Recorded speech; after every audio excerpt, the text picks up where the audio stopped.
Evening, everybody. Thanks so much for spending another time with another evening with the Freedom School Project. This is an evening I am particularly looking forward to. I think it's going to be very rewarding for all of us. The Freedom School Project, I think of it as it's a learning community, and maybe the central question that brings us together could be phrased as something like, suppose you started at the very beginning and you were trying to design education that was for children from underserved communities, for children that our schools ordinarily fail with, right? What would that kind of education look like, right? What would the principles be underlying it? I think that's our question. And in part, I think what we would agree on, or some of the things that we would agree on, is that if the people who are usually relegated to the margins are brought to the center of how we design education, we'd almost automatically start by designing education that was affirming of the dignity of students. That would be a central issue. It would be affirming because much of the world is trying to undermine their sense of self. It's devaluing them. It would be education that speaks to very high standards, because much of the world doesn't believe that those students can reach those high standards. It would have to be an education that was about struggle, about social change, social critique, about making their community stronger and the world better. And it would be joyous, just because it would be joyous. I'm not gonna try to justify or explain it. It shouldn't need that. And if one wanted a summary phrase for all of those ideas, it might very well be Freedom School, if you wanted to pull up a historical model that spoke to all of that. And so what we have been doing as a central activity in the Freedom School Project is exploring all the ways that those principles of freedom schooling can be manifested in organizational form. What do they look like on the ground? The next couple of events will include Zahara Simmons. Zahara Simmons was on our very first panel, talking about her leadership of the Freedom School Project in Laurel, Mississippi in 1964. Well, that was one of the first steps in a long journey for her, a journey that was going to take her around the world and across the country and across the entire much of the landscape of Black power and Black nationalism, of radical thought at that moment. It's a journey she was taking in conjunction, at least for part of it, with her ex-husband, Michael Simmons. And they've written a book about that that's very pertinent to the concerns of a lot of us. And on February 27th, we will be having a conversation with Zahara about that. Sometime in middle March, we'll have a presentation from Brotherhood Sister Soul. I don't know if it's entirely appropriate, but I think of this as a rites of passage program on steroids. Just an idea that just grows from a couple of college students, friends, who wanted to do something for kids in the neighborhood. That must have been 20 or 30 years ago. We'll be more exact when we come there. It's now grown into this behemoth of a program in Harlem. I think they're serving 600 students, having really, really deep impact on the lives of the children that they serve. And one of the things I have always admired about them is they speak forthrightly, vigorously to issues of gender, right? Hey, son, why do you need to call women the B word? Right? That's a lesson from their curriculum. That issue of gender and helping people think about the gender identities and the politics of gender, that was very much not a part of the 1964 freedom schools. Gender was not, for very many people, wasn't a politicized category in 1964. 3 years later, it would be different, right? 64 was 64. Today, of course, we all understand children can't possibly grow up healthy unless they learn to navigate all the mines and traps and snares that in this society can be associated with how they understand issues of gender. And that brings us to tonight's program, which is centrally concerned with that. We from Newark get to do a little bragging because this is a Newark-based program. She Win is one of the most powerful examples of an empowerment program for girls and young women. It's one of the most powerful examples I have ever seen. And that actually covers quite a bit of ground. I just think it's a wonderful program. So the title is She Wins, We Win, How a Trauma-Informed Enrichment Program Builds Community via Social Justice, Leadership, and Sisterhood.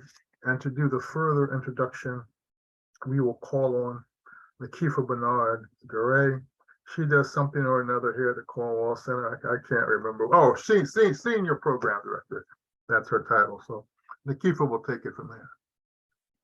Thank you so much, Charles. Thank you and welcome everyone. I have the pleasure today of introducing our panelists and moderator. But before that, I'd like to take a moment to acknowledge the land that Rutgers University Newark sits on. We'd like to respectfully acknowledge the Munsee Lenape people who have stewarded this land throughout the generations. We pay our respects to elders of those tribal nations, both past and present. Land acknowledgement is only a small step towards elevating our consciousness about America's relationship with Native people and this land. And if you'd like to explore some more of this on your own, please check out the chat now for a list of links and resources to help you on that journey. From there, you can look up which Native people lived on the land you now stand on. And now, without further ado, our panelists. Sasha Andrews, who is on her way, having some challenges. There she is on her college campus, but she's just joined the chat or joined the program. Sasha Andrews is an 18-year-old freshman at Montclair State University and a founding member of She Wins. Sasha currently serves as a peer mentor to the other scholars in the program. She's a graduate of Mount Vernon School and North Star Academy. Sasha's an emerging youth motivational speaker who is passionate about empowering other girls through arts and activism. Her passions include dancing, cheerleading, and serving others. Next up, we have Nevaeh Parker.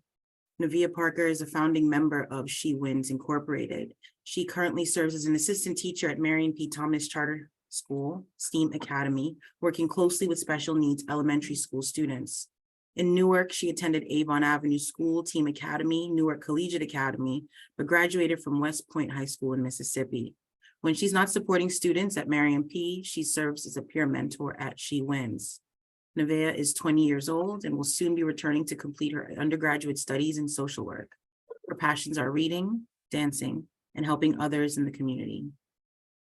We're also joined by Nyla Mitchell. Nyla Mitchell is a 17-year-old senior at North Star Academy that has been with She Wins since the 9th grade. Nyla is an avid writer and in her free time enjoys crocheting, practicing archery, serving her community, and spending time with her friends. When she graduates from high school this spring, Nyla plans to get her bachelor's degree in sociology and pursue a career in teaching. And then we have Adorian Murray Thomas.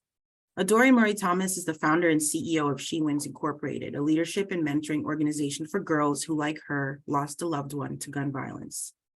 Born and raised in the city of Newark, Adorian made history when at 23 years old, she became the youngest woman ever elected to the Newark Board of Education, representing the largest school district in the state of New Jersey.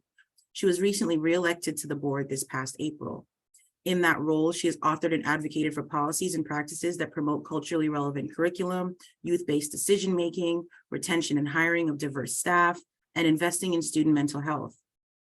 Adorian has been recognized as a President Obama White House Champion of Change, Glamour Magazine College Woman of the Year, NAACP Next Gen Leadership Fellow, Insider NJ Top Millennial Leader, and School Board Partners Anti-Racist Education Policy Fellow.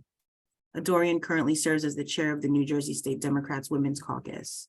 In education, Adorian has served as an associate director of diversity, equity, and inclusion, a translator for Spanish-speaking families, a middle and high school English teacher, and an advocate in alternative education and restorative justice. Adorian is a 2016 grad of Swarthmore College. She's currently a candidate for a Master's of Arts in Religion, concentrating in social ethics at Union Theological Seminary in New York City. And last but not least, I'd like to introduce my colleague, Marquise Guzman. Marquise serves as the Senior Program Director of Neighborhood Partnerships here at the Cornwall Center. Prior to joining the Cornwall Center, Marquise served in several different capacities with the Patterson Community Schools Corps AmeriCorps program at New Jersey Community Development Corporation. Marquise currently supervises the operation of the Promise Youth University and the New Arc Freedom School, both at 13th Avenue School in Newark's West Ward. And now to kick off tonight's program, I turn it over to you, Marquise. Thank you, Nikifa. And so I want to start with a short overview of She Wins. She Wins offers a free leadership and social action program for middle and high school girls in Newark. While inclusive of all girls, She Wins primarily aims to serve girls affected by inner city violence. A trauma-informed program, the She Wins model combines social and emotional learning with rigorous college and career readiness training so that girls who are most exposed to high-risk factors are best positioned for secondary and post-secondary educational success.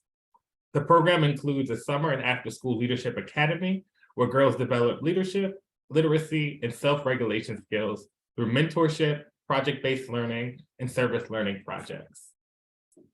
And so, Dorian, just to get us started, can you tell us what inspired you to start this program? Thanks, Marquise, and thank you, Dr. Payne. Thank you, Nikifa, and everyone for who's listening, just for being here. It's a Monday, and we're here talking about young people and making sure that young people and young women especially win. So just really honored to be in this space. My story with She Wins really start with my parents. I was born and raised right here in the great city of Newark, New Jersey, grew up mainly in the West Ward and South Ward, and our lives were really normal until they weren't. You know, my mom was a public school teacher at 18th Avenue School. My father was a small business owner who immigrated to this country from Berbice, Guyana. And one day on his way to go pay my school tuition at the Chad School, which was an all-Black small private school here in the city, he was robbed and killed 2 blocks from our home.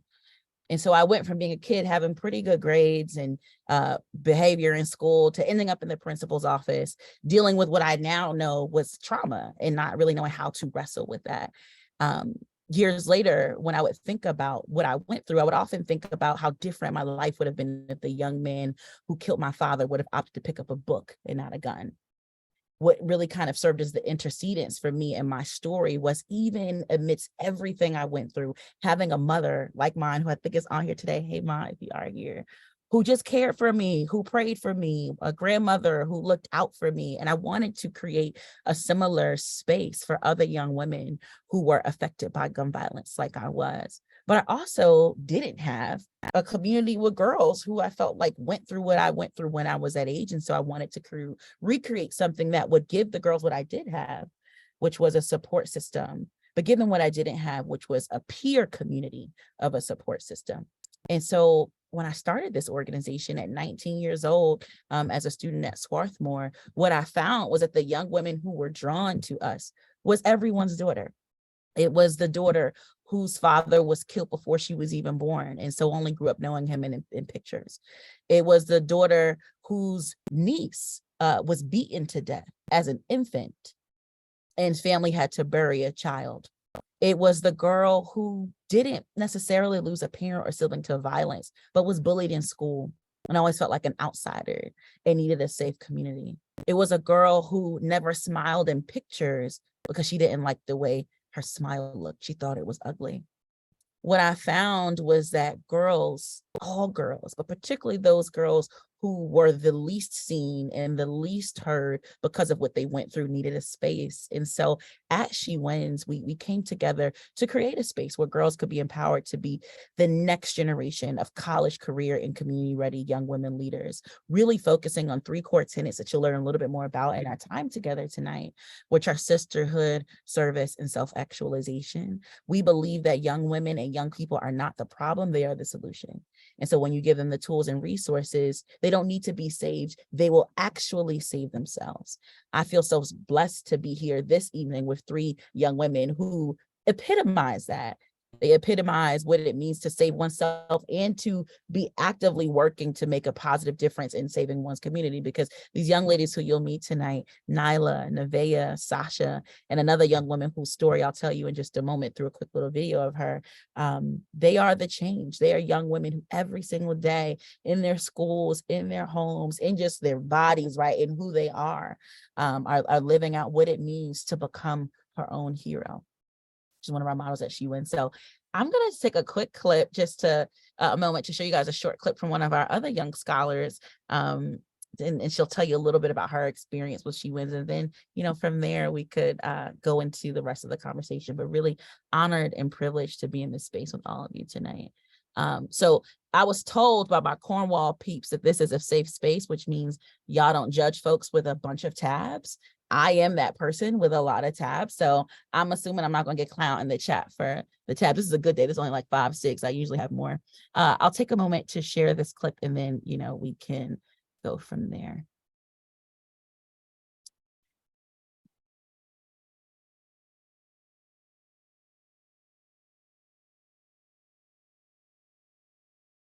Unfortunately, are more likely to start doing. Okay, we'll start right here. I knew that I needed a group of other people who I felt like could relate to what I went through.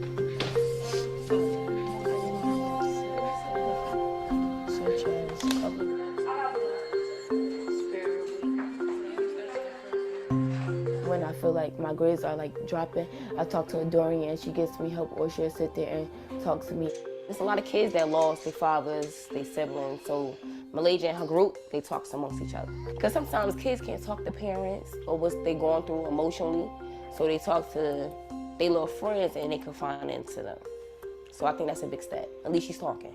You know how we used to have a study hall? Yeah. I think we need that more for like the ones who need help in school. Yep. So I'll stop there because I know we're going to get more into stuff later, but I just feel really privileged to be with a group of young women who, as much as I feel like they're learning from me, I'm learning from them. But more importantly, they learn from each other. And they really just kind of model exactly what it is we believe here at She Wins. So thank you for allowing us the space here tonight. Thank you for that. That was such a powerful, overview of your program. And, that was a perfect segue. And so Sasha, Nyla, and Nevaeh, why don't you tell us a little bit about how you all became interested in working with She Wins and what motivated you to participate in the program? And so, anyway, Sasha, I see you're about to unmute yourself. Okay, so hi, my name is, can you hear me clearly? Okay, so hi, my name is Sasha Andrews. I am 19 years old. I'm a freshman at Mount Clair State University. I'm actually at college right now. I had a class, but he excused me. And I'm a founding member of She Wins. I actually found out about She Wins through my mom because our families were connected. And so my mom thought it would be a great opportunity for me to like get out my little bubble because I was more of like a sheltered child. And so she thought it would be an amazing opportunity for me to get out and interact with like different girls and stuff like that. And I can truly say like overall being at She Wins, like it has made me evolve into an amazing person personally, because I was more of the type of person that was very shy and quiet and to herself. And because I was bullied growing up for my dark skin, like it played a part into like me being very insecure and not really knowing myself and my worth. And I can truly say like being at She Wins, they created like such a safe space where like automatically when I walked in the door, like I gravitated to the first girl that you actually saw in the video, Malaysia, because we were the same age and we were both one of the youngest founding members. And then right there, I felt like I wasn't judged and that they accepted me just for who I was. And I truly feel like if I didn't go to She Wins, I wouldn't know who I would be today, because She Wins was a drastic part of my life where I found myself and I found majority of my talents and where I felt like I can speak my truth and not be judged, and other girls and other members of the group, they could also resonate with it. And not, if not resonated with it, they can share their own stories and feel like they're comfortable enough to be loved by other Black girls who face some of the same or probably some of the worst things. And so I feel like it's just been an amazing opportunity overall. And I've had many opportunities to share my story.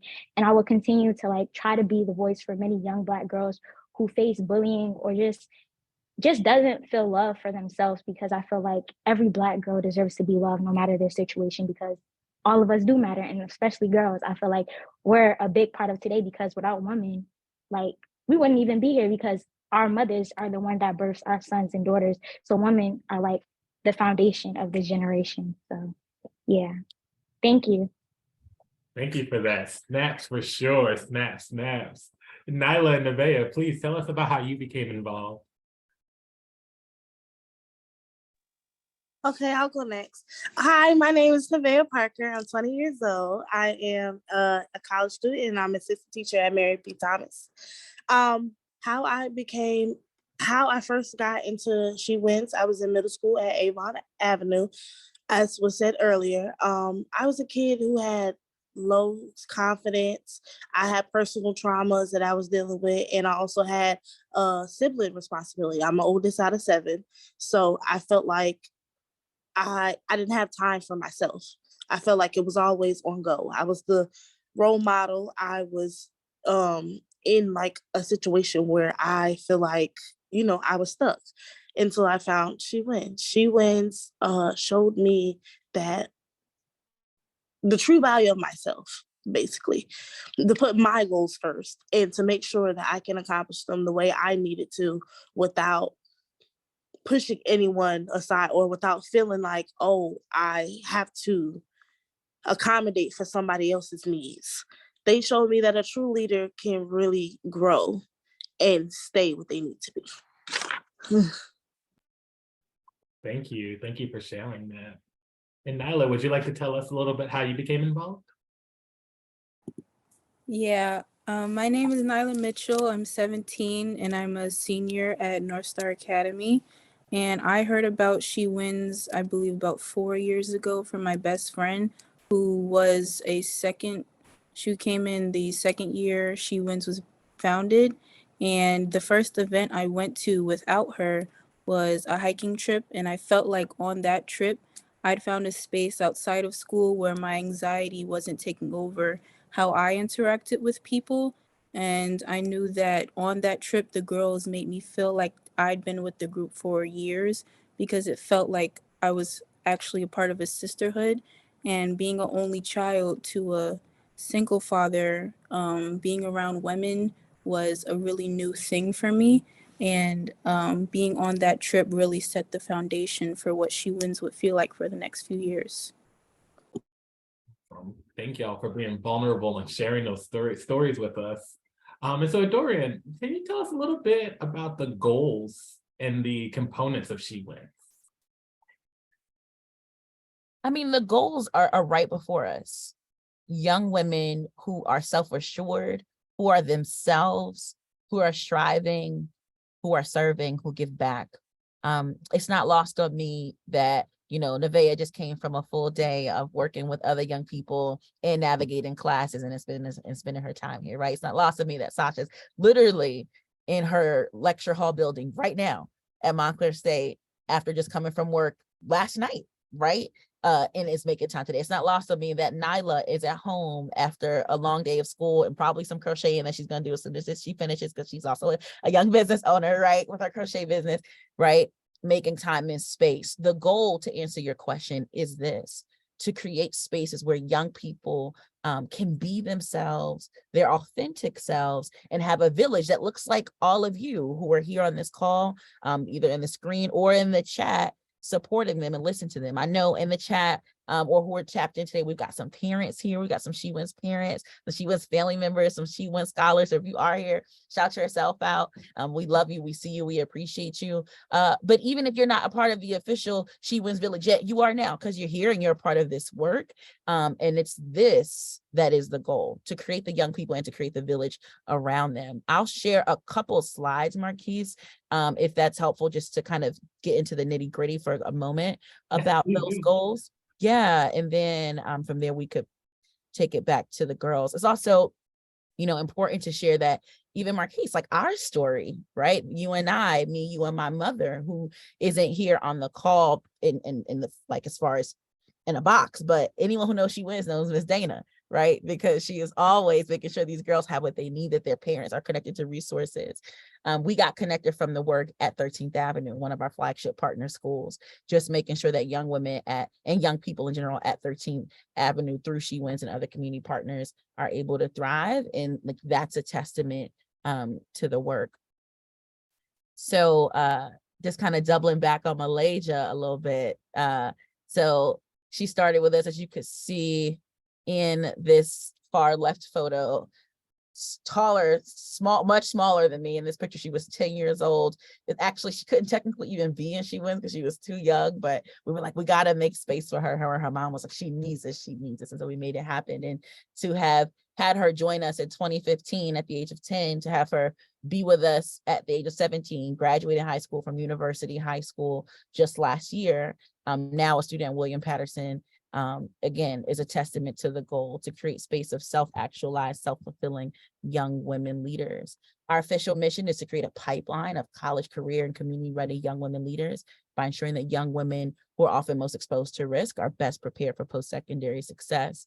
And we do this by focusing on 3 core values: sisterhood, service, and self-actualization, making sure the young women are connected to each other, making sure they're connected to their community, and making sure they're connected to themselves. We have 3 core programs, 2 of which are kind of our flagship programs since our founding in 2015, to the last of which is a new program that we're really excited to be launching and would love to have you all be a part of in some way. Our She Wins Summer Leadership Academy, which takes place, of course, in the summer.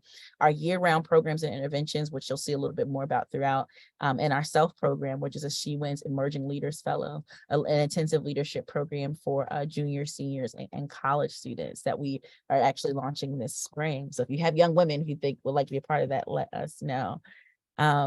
We're really proud to have and to specifically answer your question, Marquise, those are the goals, right? To really create a space where we're connected with each other, connected with themselves, and connected to community.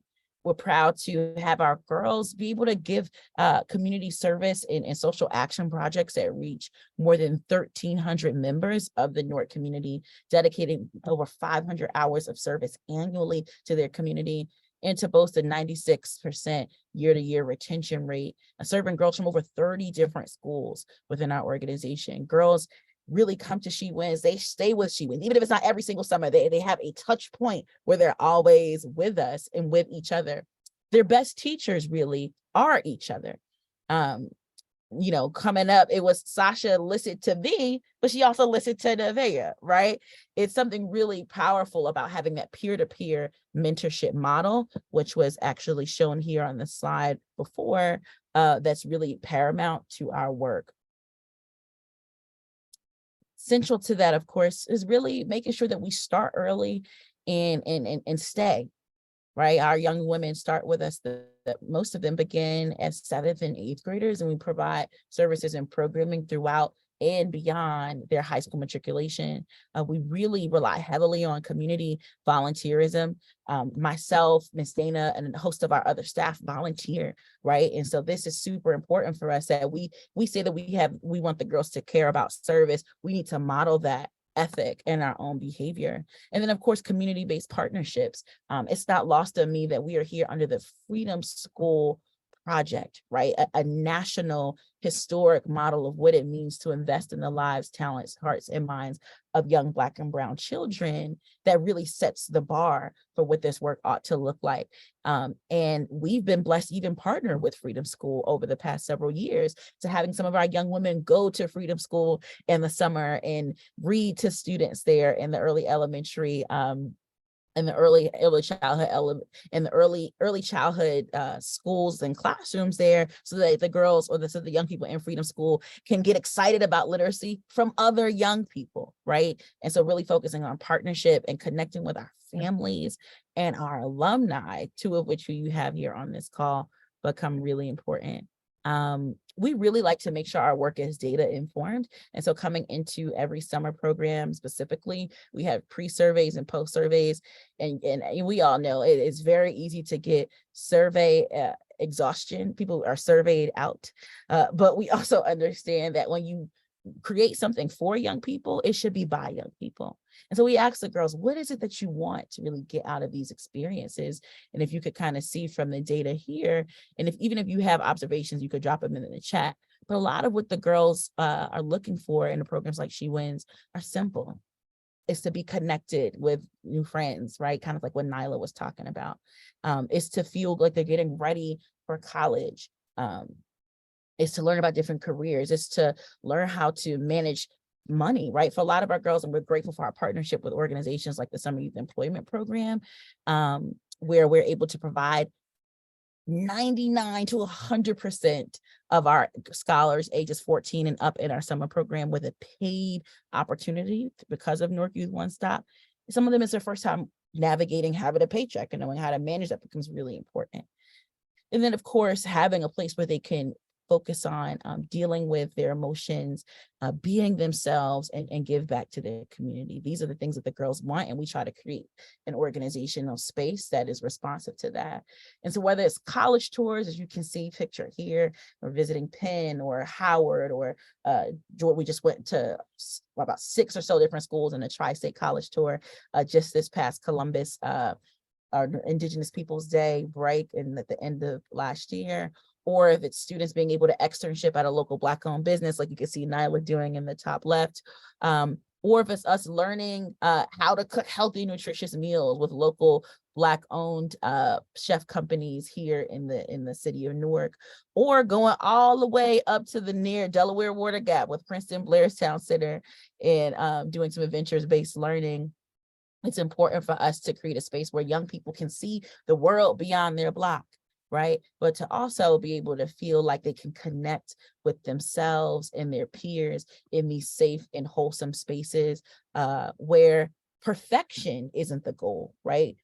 But purpose is. And so to really be kind of purposeful in our actions and in our works, we also just believe in making sure our young people and their families just have the tangible resources they need to get through the everyday. And so, we feel really blessed when at least twice a year, we're able to partner with different community organizations and just give our own funding that gives ShopRite gift cards to our families, et cetera. And so, yeah, again, I'll wrap up now so we can begin to transition into the students discussion. But when I think about how I got here, I was the age of Sasha when I started this program. If it hadn't been for that combination of trial and triumph, going through one of the worst things of my life, but also connected to some of the best moments of my life by seeing what it means to give back to my community, being a kid at 10, 11 years old in the back of my mom's classroom when she was teaching students at 18th Avenue School, and seeing what it looked like in the flesh to give back to one's community.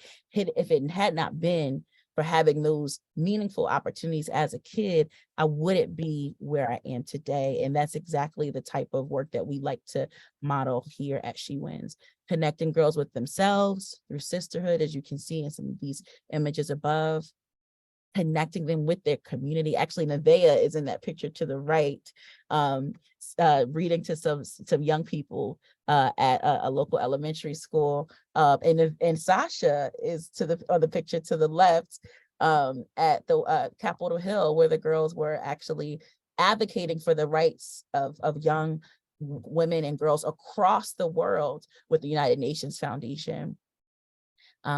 And then Tanaya is pictured in the middle with one of our old college interns. Having our girls have space where they're able to give back to their community at the local, state, and national level. Here we've pictured some of our girls packing PPE kits. We were working with Brick Education Network, one of our incredible partners in the Southport Children's Alliance during the pandemic, for the girls to just, make sure young people had the PPE resources they needed. While our own kids were going through the pandemic, we have kids who lost parents and siblings to the virus. They were giving of their own time and energy to give back to the community. And one of these photos is actually them helping clean up the Fairmount Heights neighborhood garden. And I see you nodding, Marquise, because those are our people, Fairmount. Yep. So those things become really important, connecting to themselves, connecting to their community. Yeah, we got to meet some incredible folks like Auntie Maxine Waters, John Lewis, and Capitol Hill.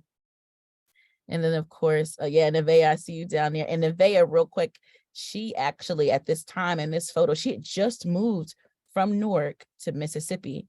And it was crazy. Like, it was just a really big transition. Like, we didn't expect it. She didn't expect it. It happened. We thank God that it was a safe transition, but we had literally, made sure that she was able to not only come to this opportunity here, but able to go with us to our opportunity in New Orleans right after she moved to Mississippi. So these things become really important, making sure the young women have these opportunities in and beyond Newark. Is that video playing? Okay, actually.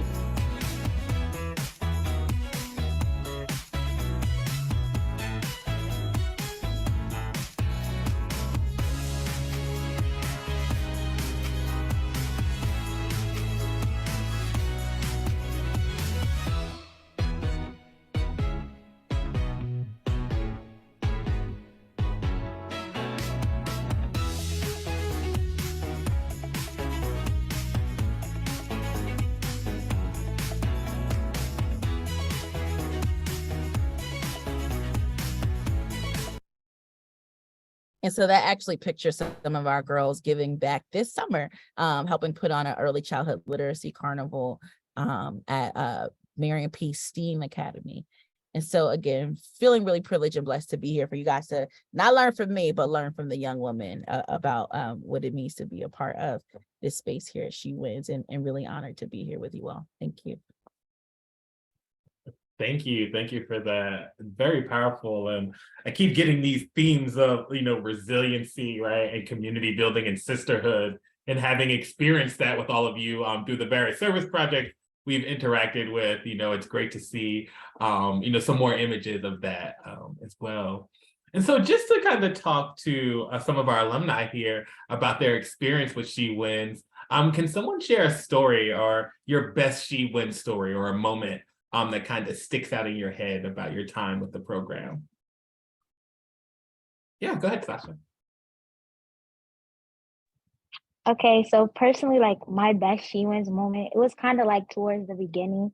And we actually did this project, and it was like, I think it was probably like Black Girl Magic or something along those lines. And we all had like a poster board, and we all had to really like, it wasn't really hard I don't know if it was hard for other people to think, but personally for me, like it was hard for me to truly like say like why I believe like my Black was beautiful. And in the midst of doing that project, everybody else was like, they were quick with their hands, like putting everything down as of why their Black is beautiful. But for me, I was literally sitting in this corner, like I was surrounded by everybody else, but I was struggling. I was struggling to like explain why I felt like my Black was beautiful, because I didn't at the moment. Like that was the moment where I was still in the process of like struggling with my low self-esteem and finding myself as beautiful. And so in the midst of doing that project, like I literally cried to the point where like it was sad because everybody else knew like their worth and who they were as people, but I truly just didn't know. And at that moment, I'm still only like 12 years old. And so in the midst, I'm still like trying to find myself. But then as I was talking and I heard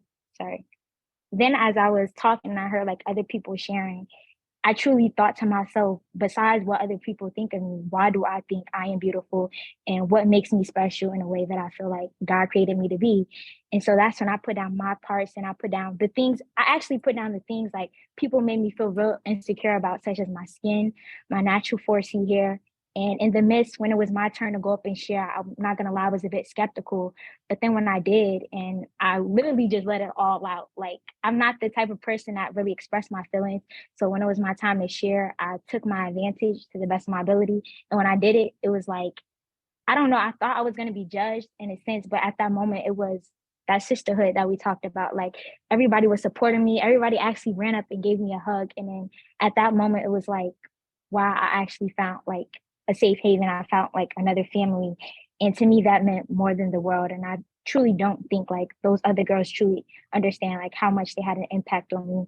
And Nevaeh was also one of those people that truly had an impact on me too. Since I was like the youngest one, always wanted to like, I have other bigger and older siblings, but like, I don't know, like sometimes you don't truly like tell your parents or sometimes your siblings everything because you don't want them to worry. And just being there, it was like, I could truly like explain how I felt without like worrying about, dang, like, what if they think this? What if they think that? And so like just them loving me and caring about me, it just truly made me feel like, wow, I had another family and another safe home. So thank you to everybody in them as well, if they're in there.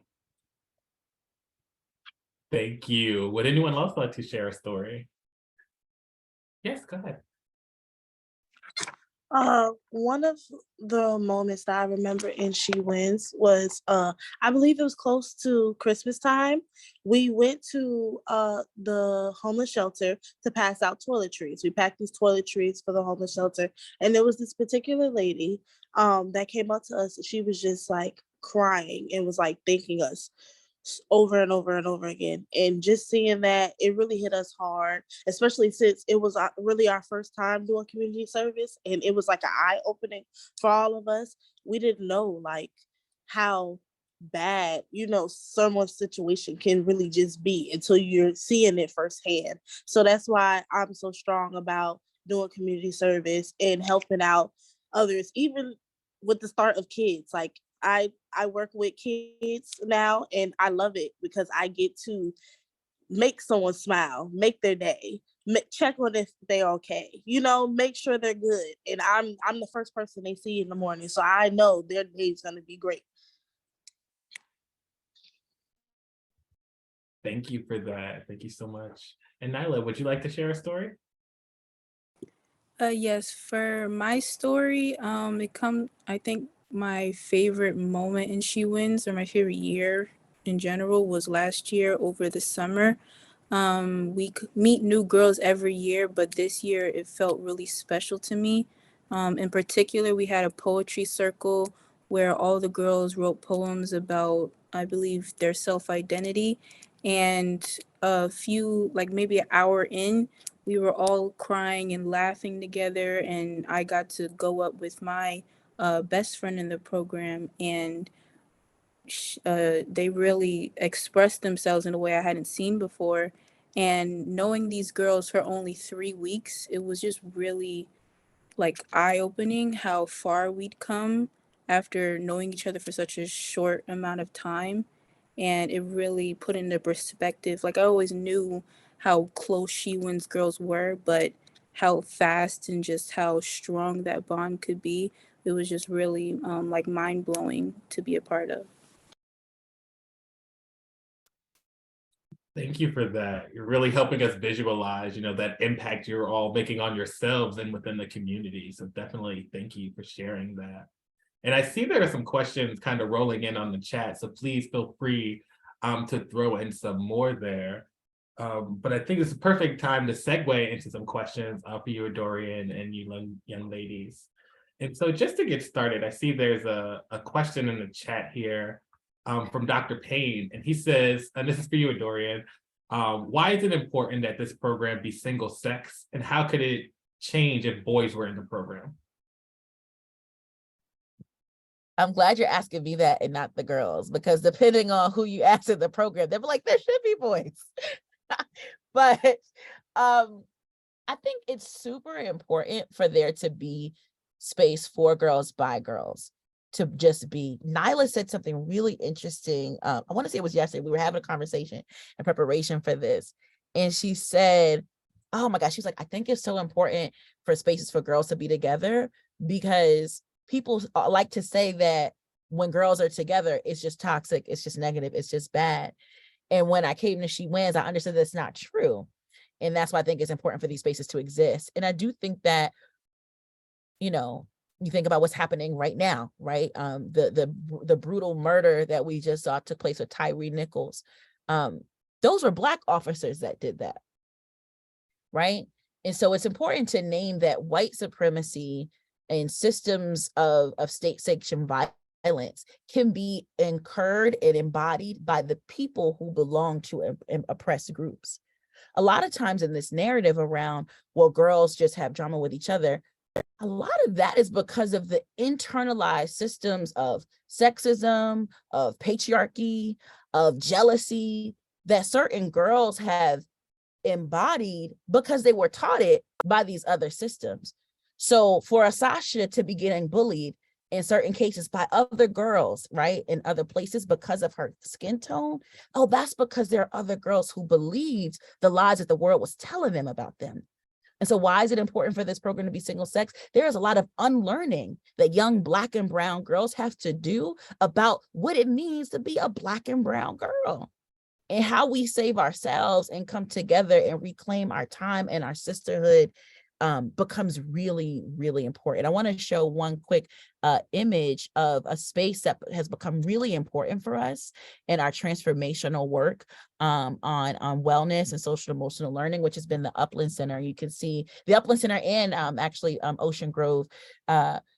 Those are two partner organizations we've worked with at this point for the past 5 to 6 years on taking the girls up to upstate New York in the Catskills once a year for a wellness retreat, where it's just focusing on art therapy, yoga, really good food, beautiful mountain-esque and open ranges, as you can see picture here, for girls to just kind of pour into themselves. And then for the past couple of years, we were able to partner with a woman named Jennifer in Ocean Grove, who heard about our program and said, hey, I've got a beach house and I would love for you to bring up your girls once a year for you guys just to be able to come, decompress, get away from the city, and have your girls just be.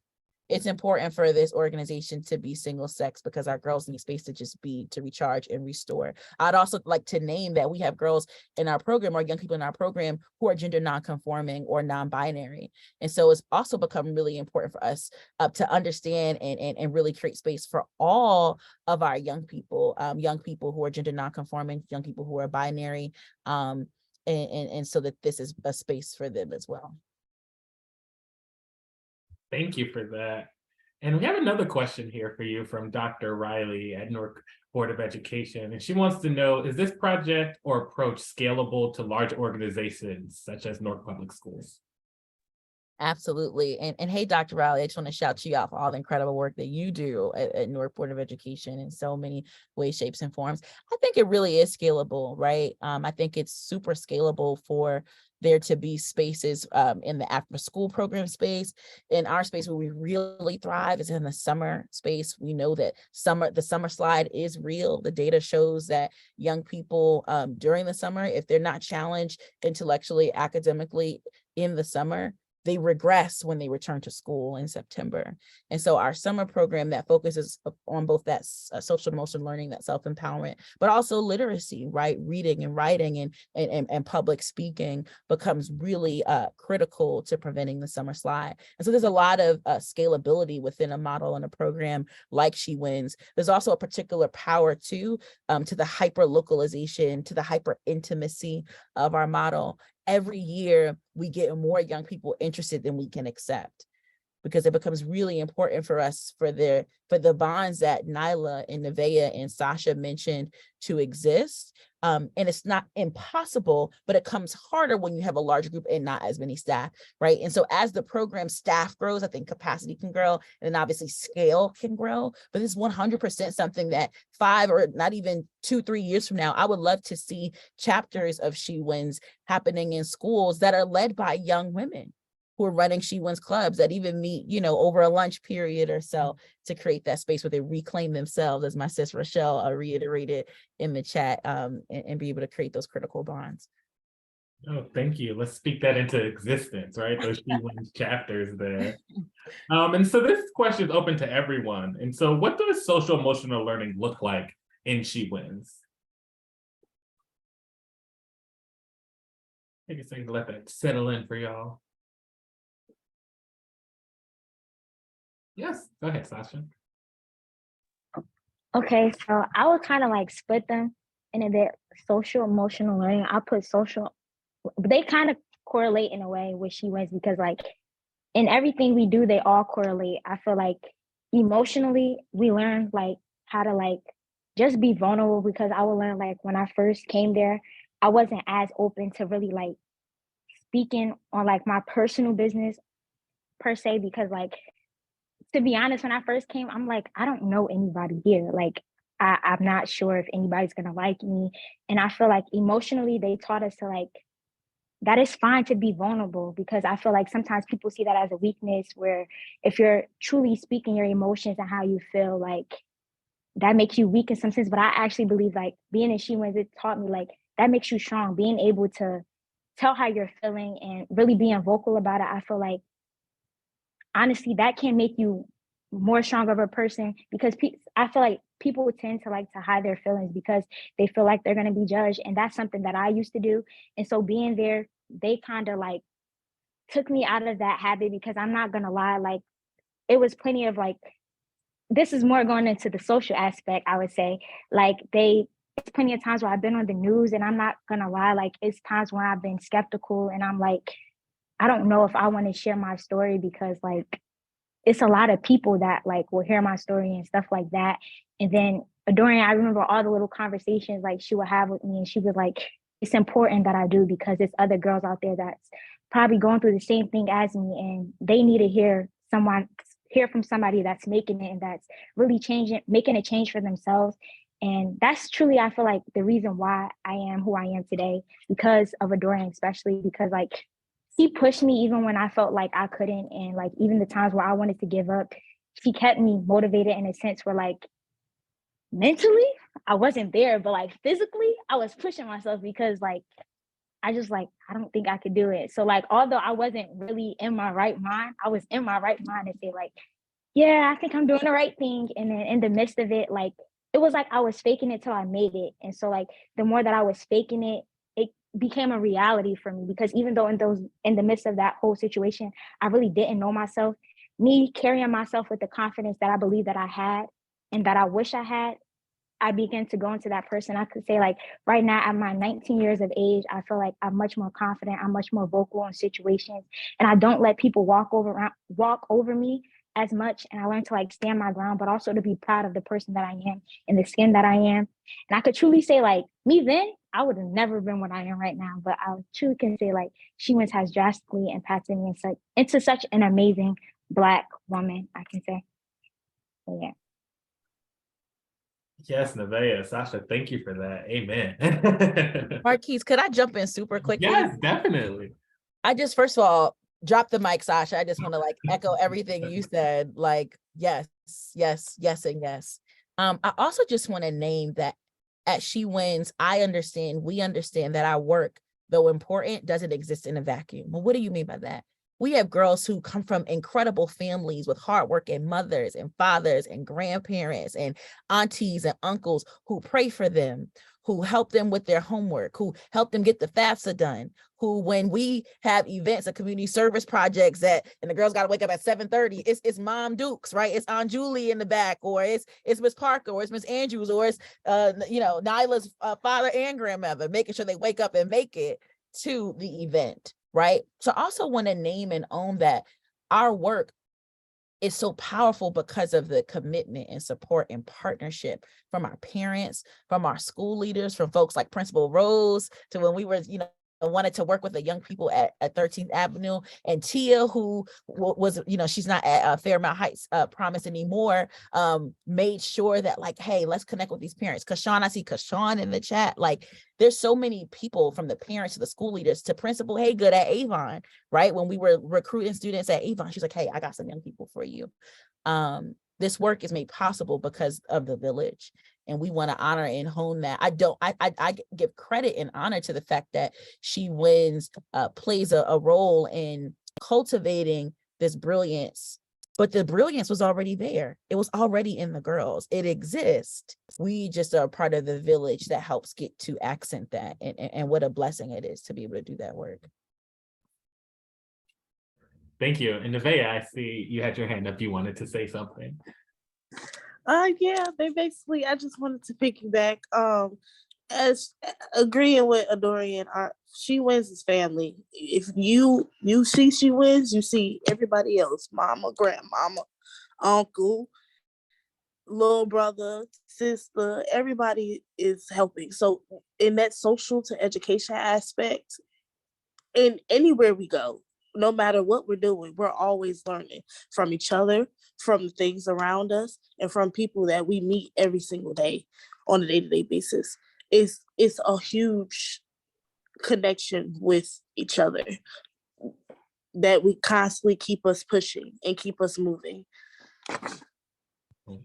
We actually have a question along these lines in the chat, which is, how does this welcoming atmosphere actually get created at She Wins? I want to throw that at the students. I'm thinking of Nyla, because you shared a story of how when you first came in, and y'all, Nyla's being generous because, we're on camera tonight, but Nyla would tell you when it first came to She Wins, she wasn't feeling it. She's like, I don't know what this is. My best friend's in this, but I don't know if She Wins is for me. So Nyla is, if I put her on the spot, it took a little bit for you to kind of warm up to this, right? Because you talked to us about, if you had to answer that question, what did a welcoming environment look and feel like for you that ultimately made you say, this is a place that I'm interested in being a part of? What I would say is definitely when I joined the program, I had a lot of anxiety that just came from being in a really toxic school environment. So coming into a really safe space where girls had already established themselves, I felt like I just didn't know how to approach it. And I used my best friend as kind of like a safety net. And she would be like the only person I would talk to at those events until I think Ms. Dana finally forced me to go to an event alone. And like I was saying with the hiking trip, that trip along with like years of more group activities, including like overnight activities, really helped me acclimate myself into group settings and to go back to the social learning. I overcame a lot of anxiety being with She Wins because Ms. Dana Dorian really realized my potential as a leader, and no one has really ever done that for me up to that point. And I was trusted with a lot of responsibility, and it gave me a lot of confidence that helped me find myself in spaces outside of She Wins. So, yeah. Thank you for that. And you all were touching on this topic of a village, right? Like, it takes a village for this program. And so can you tell me about some of those other people who played a role for you all in the village of She Wins? And I pose this to our alumni here.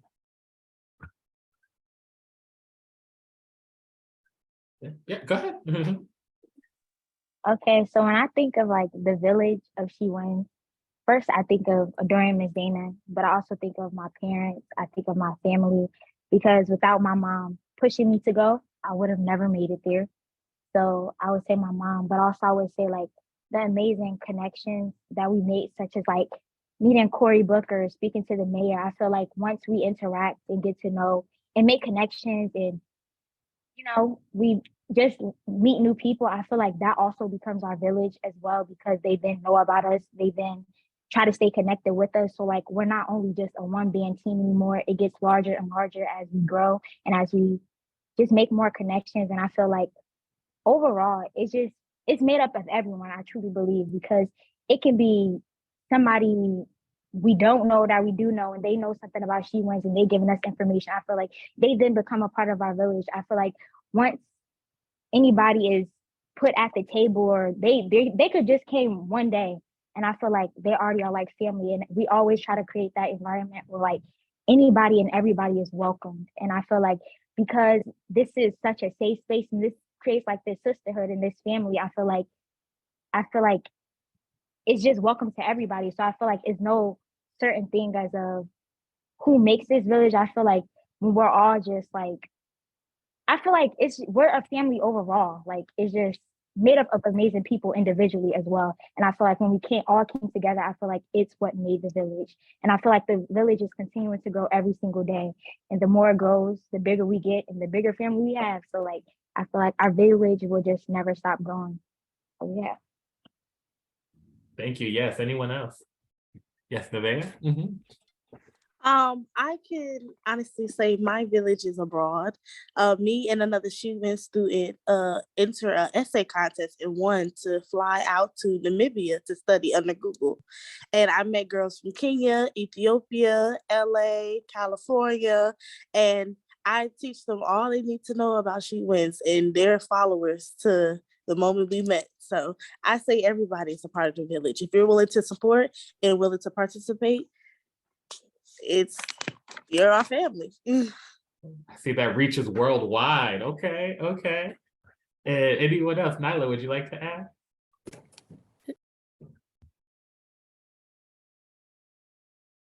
Yeah, I'm sorry. To add, I just wanted to say that, like, even a couple weeks ago, I went out to lunch with my aunt who works for a nonprofit in Newark, and I found out she knew about She Wins before I even knew about She Wins. So along with that, I can say that She Wins stretches obviously not only just across Newark, but I never knew how community-based Newark was as a city. Like, before I joined She Wins, I didn't know how many community organizations, how many startup projects, how many, if any of that was impactful to my life and my friends' lives. Thank you for that. And so, Dora, this question is for you. Where does local partnership fit into your organization? From recruitment to programming, can you tell us a bit about the kinds of local partnerships you have and how they work together? So recruitment to programming, as far as the recruitment, our best recruiters are the girls themselves. You know, when young people love something, when they feel seen and even challenged by a space, they're going to tell people about it. And so we've been blessed to have a voracious group of students who, over the past 7 or so years, let the world and their tribe and their community and their schools know about us through them. And so a lot of the recruitment has actually happened recently, really organically through the young people. But as far as our official channels, you know, I remember doing cold calls and cold emails to schools, to guidance counselors, to teachers, to principals, to get girls into our program. We started with 12 girls our first summer. Last summer, we had 50 and more who were trying to get in, but we didn't have the capacity to accept at that point, right? The recruitment comes from those direct relationships and partnerships that now a lot of it is organic. And so I'll have teachers and principals and community partners like you, Marquise, who over the years, now you guys reach out to me when you have a young person who you think, hey, She Wins could be a really good fit for them. If you're not reaching out to me, you reach out to Miss Dana or Tiana or one of the other like staff or partners within our group. That makes our recruitment really streamlined at this point. We feel really blessed to have those types of organic community-based relationships, whether it's BRIC, whether it's Clinton Hill Action Network. We're also able to work with a lot of partners on community service and giving back to our community. Like Nevaeh had shared about her experience. That was actually a partnership that we have with the United Nations Foundation Girl Up campaign. And so prior to the pandemic, pretty much every year, every year we had a delegation of girls from She Wins going to Washington, D.C. to represent the city of Newark at the UN Foundation to talk about issues affecting girls locally and abroad. And for 2 years, we were able to have girls actually study abroad. Nevaeh and April went to Namibia. Celeste and Lakita went to Kosovo, where they were able to get a full expenses paid experience to learn about STEAM in universities in different countries, and then meet girls from across the world who, like them, are interested in making a positive change. Sasha had actually gotten into a program, and I think COVID happened, right? Or was it like some kind of technical glitch? Where were you, Sasha? Where were you at? Where'd you get into? I forget. Oh yeah, I was supposed to go to Ethiopia. Did you hear? Oh. Sasha was supposed to be in Ethiopia, y'all. See, that's what I'm saying. And so you were supposed to be out there with the people, and then COVID happened. But you know, we thank God for the partnerships both here in our city of Newark, in the city where I was born and raised, and our young people live, exist, breathe, go to school, and then also across the state and country to help our young women live out these values of sisterhood, service, and self-actualization. Thank you.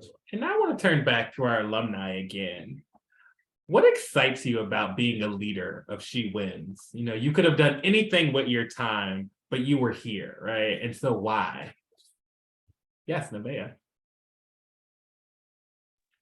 I say what excites me about being a leader in She Wins is helping others, mostly. Seeing young girls coming up and they have a good role model or just a good sister in general that they can lean on and they can talk to, and they know that they're safe around. That's good enough reward for me. And just helping others, making others feel like they can they have a good environment around. And it's kind of funny because I just came back into She Wins after being in Mississippi. And even when I was in Mississippi, I was still keeping in contact with them. So it's a long time sisterhood.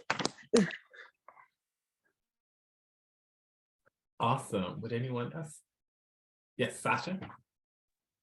Okay, for me, it's basically like the same, but for me, it's personally like just being able to give back. Like, I think that's the simple thing in itself in any way possible. I feel like I was once at a stage where majority of those girls were, and like Nyla's best friend, Tanaya, is actually, she was actually the one I introduced into the program.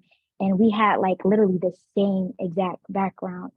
She was struggling like with her self-esteem because she also faced colorism and stuff like that. And I felt like if I am getting the help that I deserve, why can't I give it on to somebody else? And when I brought Tanaya in, it was just like instant connections. Like, she's my sister for life. Like, we talk all the time. And that's also how like I met Nyla through Tanaya.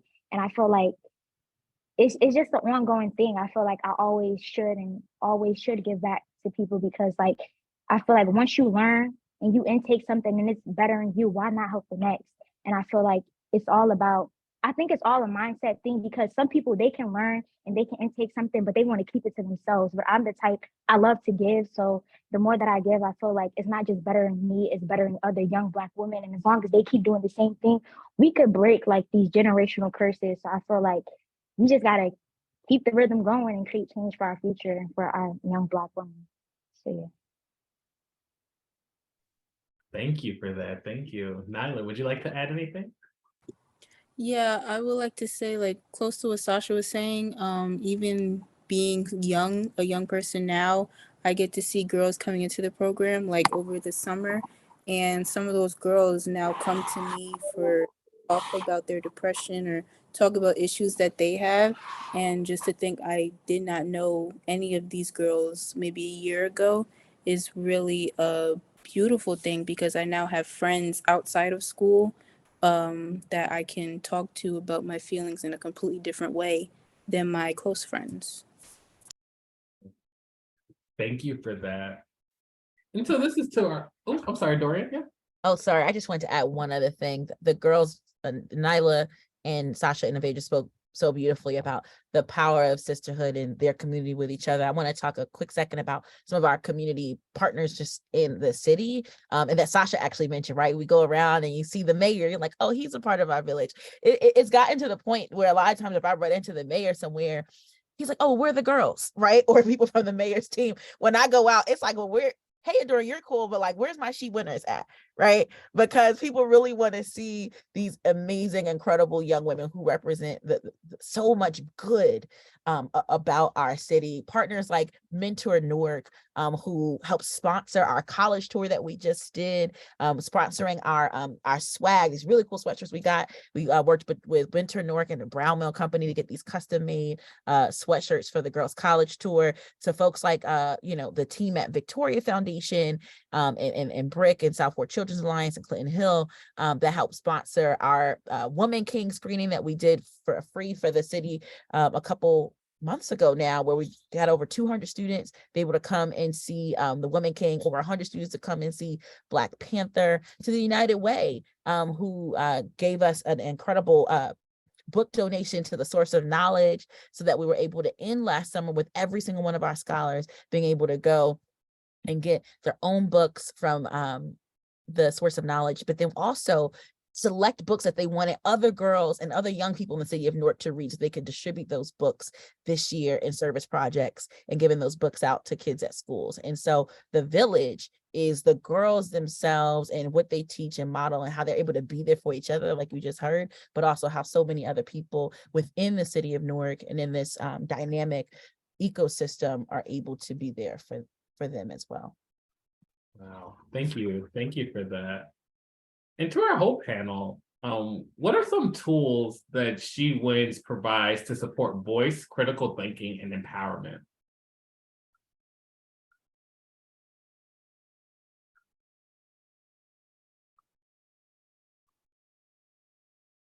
Yeah, go ahead. Okay, so Adoring, y'all, don't get mad because I kind of forgot what it's called, but when we're about to like plan a speech or something, it's like, oh my gosh, it was literally on the tip of my head, but basically like we practice these things, like they don't just try to like focus us on like, although it is important like women empowerment things, but they truly teach us. It's times when we've been doing tutorials, tutoring each other, helping each other with our homeworks and stuff, and also just like doing little speech projects and stuff like that where we're going back and forth. Dorian, it's times when she help us and she tells us what we can do better in and what we can improve in. So I feel like overall it's practicing itself. And I feel like because Dorian, she also graduated from college, she also had experience in that. So like she was teaching us not only things, real world problems, but things that was dealing with school, math, English, any ways that we can. So we were constantly learning in this environment. So I say I learned something new every single day. It was something that I heard. I was like, wow, I didn't even know that. And so I felt like it's kind of like a reoccurring thing. And I feel like, yeah, we learn a lot. And I feel like the more that we open up a variety of things and not just, one specific topic, I feel like it's more that we can learn overall as women because yeah, we deal with real world problems, but also me knowing that like the field I want to go into right now in college is like physical therapy. And so I could say personally, like physical therapy, it deals with a lot like psychology and all of that, the way we think. And I can truly say like Adorian has helped me in some ways to understand things that I didn't understand in school when the teacher was telling me. So I can truly say like it's better like when I don't know, when students or something is talking to you rather than a teacher sometimes, because a teacher, they could just tell you the way they want you to know it. And sometimes they don't truly like explain it in a deeper meaning. And I could say like with She Wins, like if we didn't understand, we would truly like go into deep about every single thing. And then I would get the breakdown of it in a way that I couldn't even understand from my teacher. So I could truly say it's a learning experience. Truthfully, because we're different ages and different grades. And so we all have something to learn from each other in many different aspects in many different ways. Yeah. Anyone else? Yes, Nyla. To answer the question, I'd say that She Wins does a great job of building off of previous strengths. Like for me, She Wins knew that I was inherently creative and good at writing, and Miss Dana and Adorian always make time to help me build on that, as well as build into other skills that I'm not as strong as, like public speaking or leading. At first, when I wasn't as good as leading groups, they would put me into positions with some of the more trusted members of She Wins, who they knew would guide me to being a leader, even if they didn't necessarily need one at the time. And they built on my creativity while out also building on my confidence. And that's really shaped how I've approached different projects in my own life. Thank you. And Nevaeh, would you like to add anything? No, not really. They hit it on the nail. We really learn every single day, whether we're texting, on the phone, whatever. Adori's gonna make sure we learn something. Awesome. Thank you. And that's a perfect segue for this question for you, Adorian. So during our planning meeting for this event, you made a powerful statement. And you said, "We come from a tradition of folks who resist, love, and create." Can you talk more about that tradition and how it's incorporated into She Wins? So I'm so glad you said that earlier, because I was like, "Ooh, Dorian, that was a bar. I gotta write that down. That's a good one," as the kids would say. That's a bar. But my greatest teacher in this work was my mother, who was a public school teacher at Newark, who was a social worker at the Youth Advocate Program for young people in foster care my entire life. I didn't know at the time, because you're just seeing mom, but she would literally be going from teaching special education in Newark public schools from 8 to 3 to taking out young people as a mentor from 4 to 9, pretty much every day, while raising me and my cousin. without blinking a sweat, right? And so the tradition is in our mothers and our grandmothers and our teachers and our mentors, and our freedom school program leaders, who by just being and existing show us what it means to live a life on purpose. They show us that to live a life on purpose means to, as Shirley Chisholm would say, make sure that service is what you're giving back, because that's the rent that you pay for your time and space here on earth. And so I feel like everything that I have been able to do and been able to attract as far as the people around us in She Wins, the She Wins parents, the She Wins partners, is a reflection of the light that was just given to me. And that as a kid growing up, kind of seeing that stuff, you take it for granted because you don't really get it. And you don't even understand how instructive that modeling is. I think of someone who my aunt Julia, who's here, whose daughter Tamia was in our program. Every She Wins scholar service event, even if Tamia isn't there, Aunt Julie is there, helping give out coats and backpacks and shoes to young people. Auntie Sherelle, I know Sasha, yeah, Sherelle was here, right? When we would have our mother and daughter or father and son dances that we'd be doing in the city, it will be Sherelle, Miss Sharon, and the whole Andrew Spencer family, the whole Sheldon Terrace block, okay, was in the building, making sure we were giving back to the community together as a family. For Nyla, it's her dad and her grandmother who show up and show out and come and be a part of this work that we're doing in the community. And so I feel like the tradition, of course, is in the greats like the Fannie Lou Hamers, the Dr. Martin Luther King Jr.'s, the Ella Bakers, the Rosa Parks, the Amiri Barakas, right? It's in them and it's in us. It's in our households, it's in how we treat each other, and how we model that ethic to our children in the next generation. And then, of course, as you see here, how they model this work for themselves. It also looks like joy. We laugh a lot. You can see that here, right? We have fun together. We make TikToks with each other. I'm still trying to learn these moves these kids be doing. I'm like, I ain't as young as I thought I was if I can't hit the right. Like, so joy becomes really important because joy itself is an act of resistance. And, we enjoy ourselves. We listen to music. The girls give me playlists and song requests. I give it back to them, right? I think that the tradition of resistance and creating what is good also looks like living out joy. Thank you for that. Would anyone else like that? I saw someone move their hand there. Okay. And so you talked about these nature retreats earlier, right? Can you tell me about the role nature plays in the work that you're doing?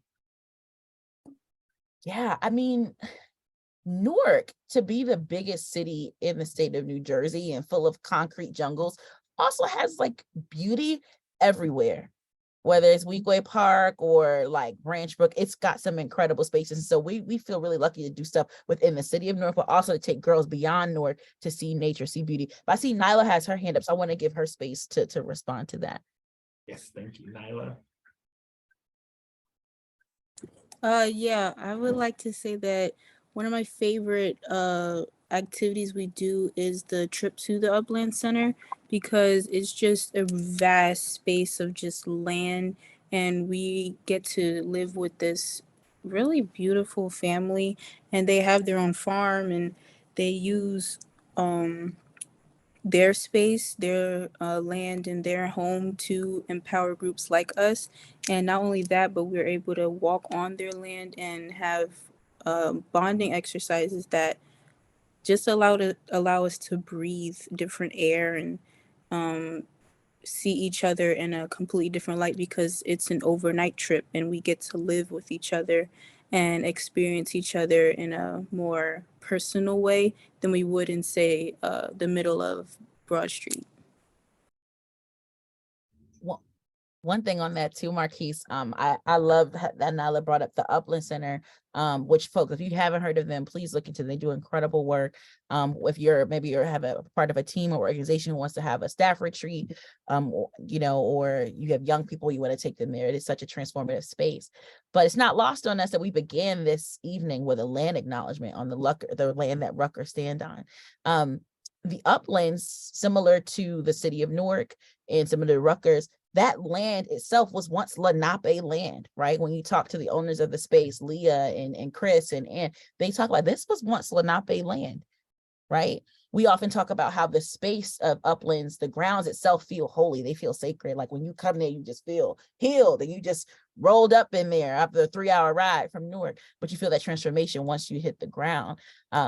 From the indigenous peoples to African peoples, we have a tradition of healing that can literally permeate space and time. And what a gift that at She Wins, we're able to have that live out throughout the partners that we have. It's not lost on me that my grandmother comes from rural South Carolina, where she was taught 2 things: love God, pray, and work hard, right? And those things have impacted who I am today. I have a great grandfather that I recently learned was one of the first Black legislators in the state of South Carolina House of Representatives post-Reconstruction. A man who was born a slave, got his freedom, was able to advocate for other people, right, to become able to get freedom schools within their neighborhoods, in their communities. A man who was fleeing the KKK when he was my age, right, to legislate and advocate for his community. It's this tradition that you talked about, and us for having young people be able to travel the country, travel the state, travel the world, to have that healing ground in nature, but then also be able to find healing in their own bodies and in themselves becomes really important. Thank you for that. And just to the point of us having so many alumni from She Wins with us tonight, what does that alumni engagement look like once they have progressed from the actual programming? And you all could pick who would like to answer that one. Yes, Nevaeh. I say for me, it's been great. I'm a little different because I just came back from Mississippi. So reconnecting with my fellow sisters and my fellow She Winners, it's been a real joy, especially seeing their faces in a long time. We always stay connected, but it's not the same as in person. You know, you could feel that bond that's been there for since the beginning, and it's just a great feeling when we all get together. Yes, Sasha.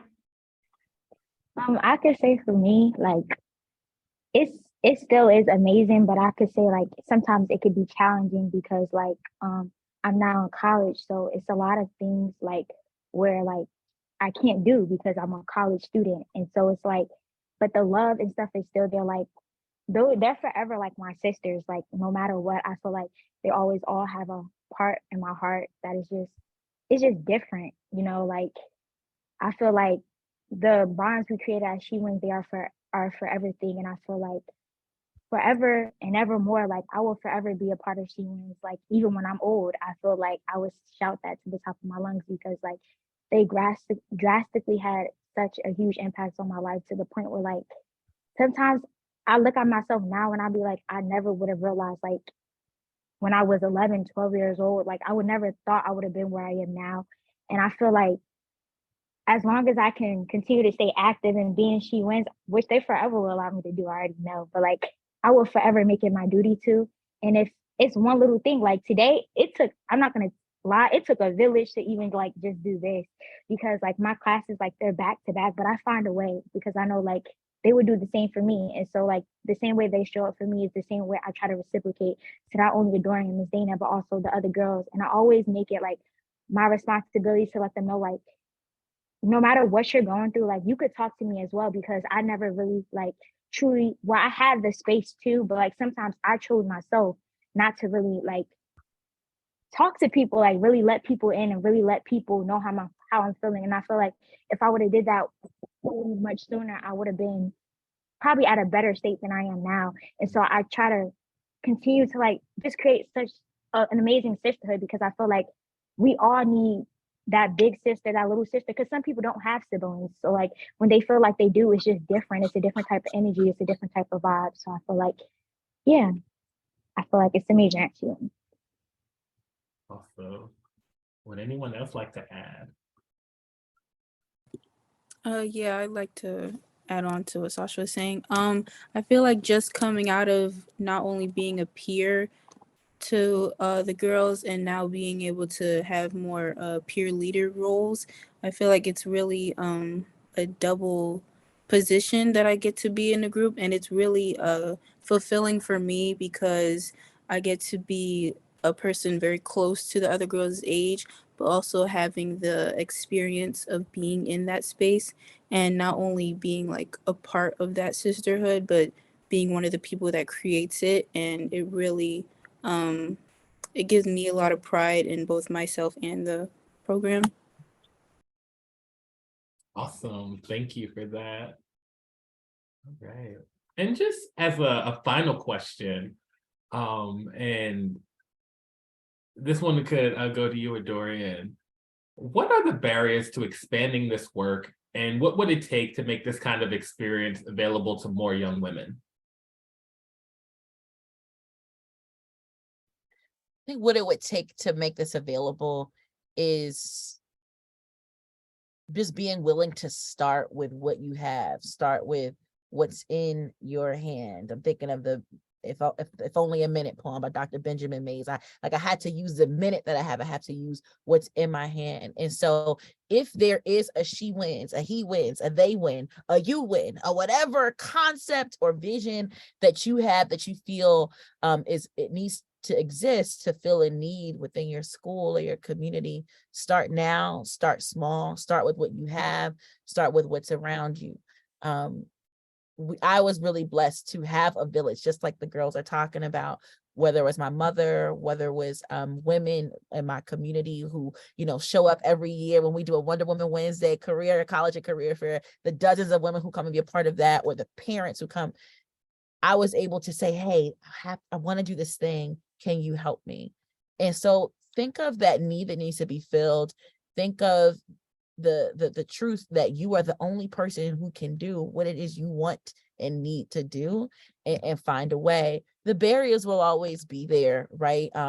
There's time, there's capacity. There's always a feeling that even if you're doing a lot, you're not doing enough.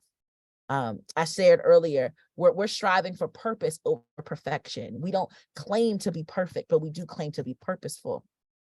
And so there's always going to be things that you are figuring out as you build. I was a child when I started this. I'm a young adult now, and I'm still learning as I do this work and wear these other hats in the community and try to support the girls who are growing and changing themselves, girls who came with us at 12, who are now 19, 20, and are young adults with young women needs, right? And need different levels of supports and interventions in villages. The work will build and grow and shift. So you have to build and grow and shift as you do the work. And so honored to be here with Nyla, with Sasha, with Nevaeh, 3 incredible women who are navigating school, real life, and still found it not robbery to be here and share their stories with us. They are the goal. They are the evidence that this does work. When you just find a way to put your passion together with a need that has to be filled in the community, it works. It can make a way, and the village for you to do that work is wider than you could have ever imagined. And so I'm really grateful for y'all having us here. I don't know if you have time for them to maybe leave with a 1-sentence closing or call to action for folks if there is time, but I'm sure they would love to offer something before we close. And again, really grateful to you, Dr. Payne, for your vision, and everyone for being here tonight. Definitely. Please share your 1-sentence charge to the community.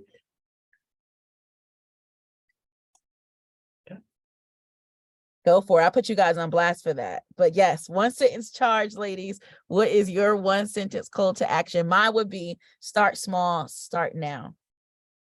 Start small, start now. I love that.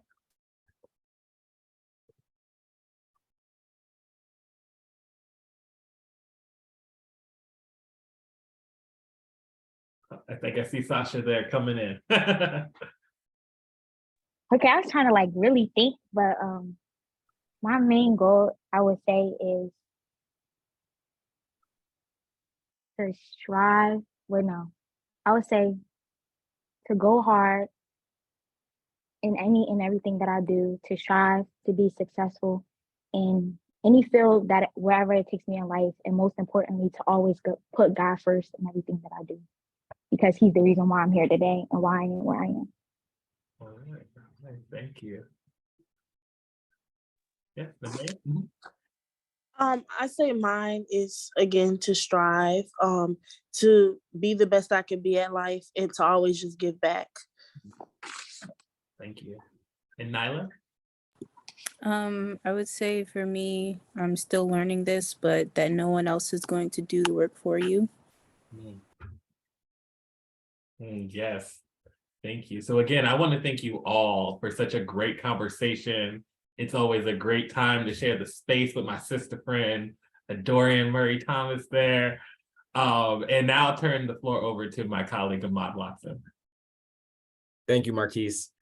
So as we come to a close, we want to just thank everyone who attended tonight's panel.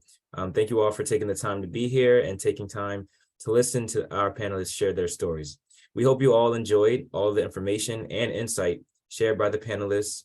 We would like to give a special thank you to all of our panelists, including Dorian and the wonderful young women who are part of the She Wins team. To Dorian, thank you for being a change agent in the community and ultimately in the world. This type of work that you're doing is so important in our community, in our communities, and it truly shows just by having the young women speak and share their stories. It shows the impact that you have on these young women and ultimately on the community. So thank you so much, honestly. And to the young women on today's panel, I'm sure I can speak for everyone who attended as well as everyone with the Cornwall Center to just say that we are very impressed with your character and your willingness to share your stories. So thank you all, and we look forward to, I can personally say I look forward to seeing what you all do in the future. We hope that our audience tonight will attend our next virtual event for the Freedom School Project. All information will be provided by email from the Cornwall Center. We hope you all have a great evening. And I think just to add this on, just really use this as an opportunity to reflect on what was shared during this event, so you can think a little more about how you can make a difference in the world and in the lives of others. And like Dorian mentioned earlier, how you can be of service to the world. So thank you, everyone, and we hope you have a great night. Thank you. Have a great night, everyone. Thank you, everyone. Good night.